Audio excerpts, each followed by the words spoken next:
Guys, welcome to Drizzlecombe complex. Now this is actually a really interesting site. It's a combination of stone rolls, burial sites and about 22 cairns in total, and one of the most remarkable sites out here on Devon, I'd have to say. There's actually 3 stone rolls here in total with large hills at the top end of them, and they all kind of terminate with a really big stone at the end. I'm just going to walk up to the top of this complex and really get a nice view. To give you a little bit of information about it, really it was first written in detail in 1889 and then restorations started to commence in 1893. Now when they first came to this stone site, they basically found all the big terminal stones were laying down on the floor, so they had to re-erect them into their original socket holes. Now the really interesting bit is the biggest stone on Dartmoor is actually not parallel with the stone row, so it kind of blocks it, whereas the other two do finish in a parallel. Just looking at this first stone row, it actually splits up into a double stone row for about 50 meters. Now this is the only place this is found on this particular site. All the other stone rows are single, but interesting because this row, number 1 and number 3, are both 149.5 meters in length.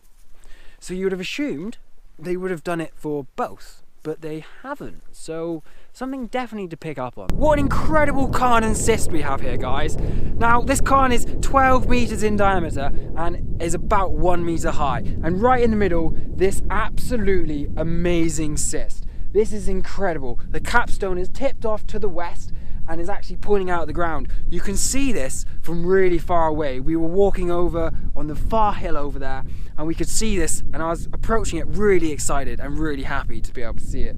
So it's about 70 centimeters deep. These 2 long supporting stones are about 2 meters long, and the use of this would originally have been for a human burial, they suspect, and this would have been in the fetus position.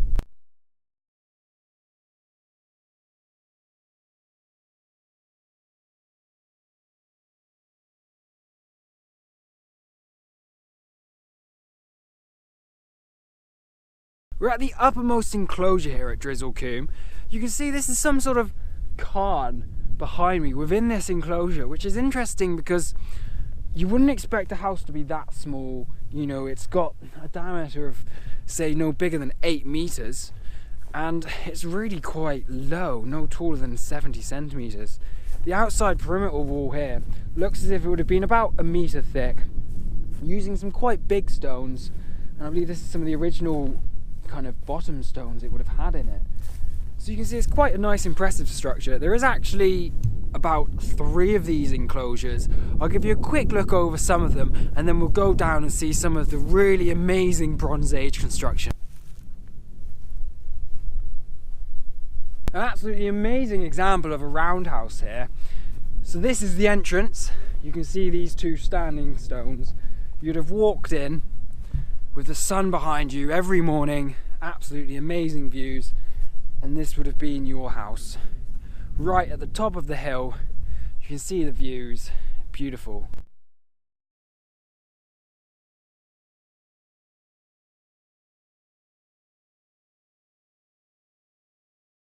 We're on C18 or Cairn 18 at Drizzlecombe complex. This is the biggest cairn, or was the biggest cairn, as over the millennia it's actually been destroyed and, as you can see, turned into rubble. It's built of a lot of small granite rocks. It's right at the top of the complex, and interestingly enough, all of the stone rows point up into this direction. You can probably see behind me there, without the sun, that there's 3 standing stones and 3 stone rows pointing up here.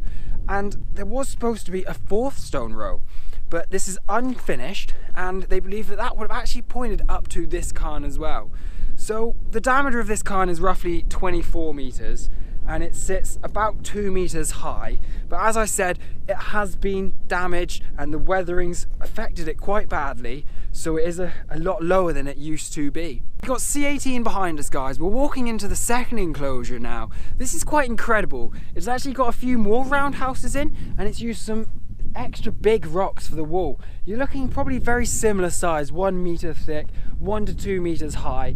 Generally, I assume these walls are used for more keeping cattle in than properly defending from actual attackers, but they would have had good defensive capabilities as well. Now, to show you one of the really quite well preserved roundhouses here, it's a lovely mound and has a really beautiful entrance.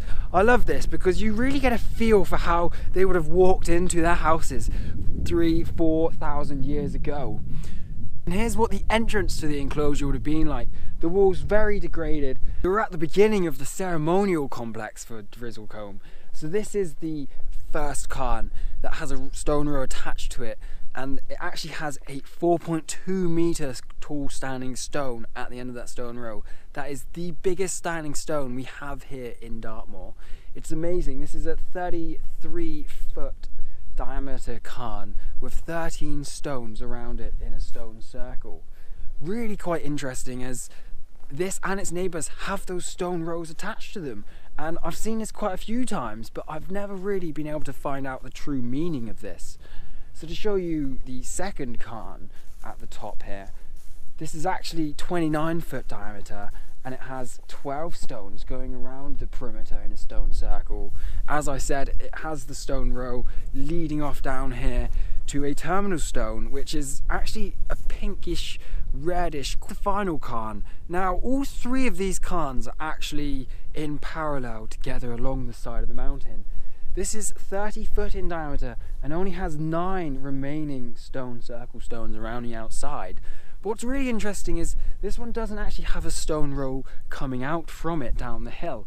Now, there is believed to have been a 4th row in the planning. Some stones at the end appear to have been set as places maybe for a bigger standing stone to be set down there at some point, but they never got round to it. Now, why that is, we really don't know. Walking down the hill, we have either stone row on either side of me. You can see cairn number 1 there, cairn number 2 there with a stone row protruding, and obviously a stone row on this side. It's really quite interesting because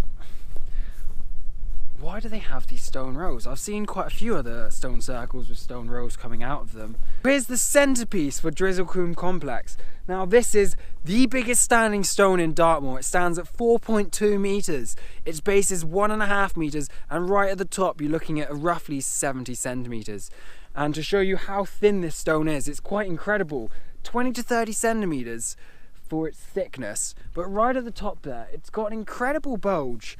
And they must have left this in purposefully, but you almost get a sense that the rock can shapeshift as you're walking around it because of the different forms it can take from the different angles of viewing. Incredible.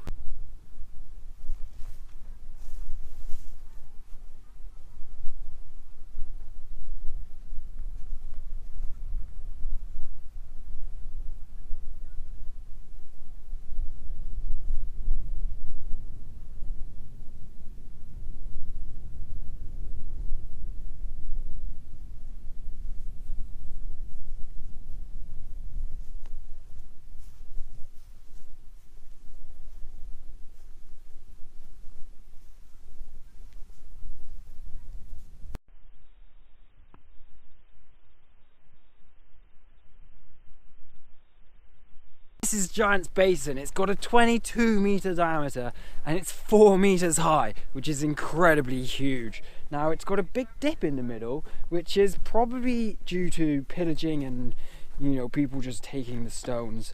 But it's still an incredible place to be because it's so close to the stone rows. There's quite a few cairns around the outside of it and a few cysts as well, so it's weird. You can see a very small cairn right down there. Just to show you a little bit of how it's actually made, you can see this is crumbled down, but it's really small stones and really quite compacted. And this is just another view. And this is a crumbling sidewall for the Giant's Basin. Here's the little cyst just right next to Giant's Basin.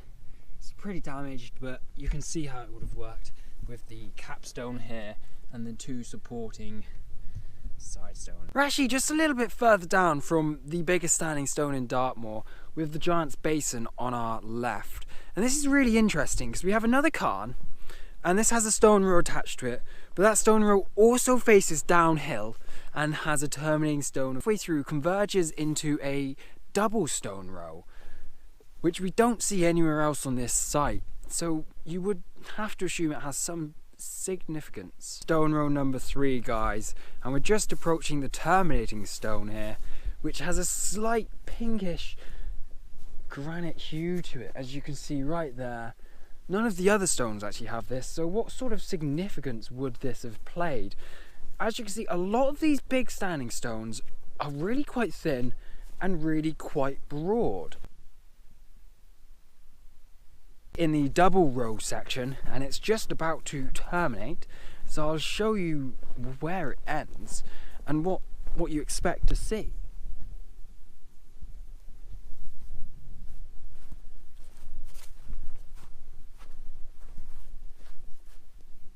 It's a really lovely sight. I love coming out here. It's so peaceful. You can barely hear anything but the occasional horse or cattle or sheep going off, and really you can just relax. This is a 2-meter base and it's about 50 centimeters at the top, and we're looking around 30 centimeters thick again.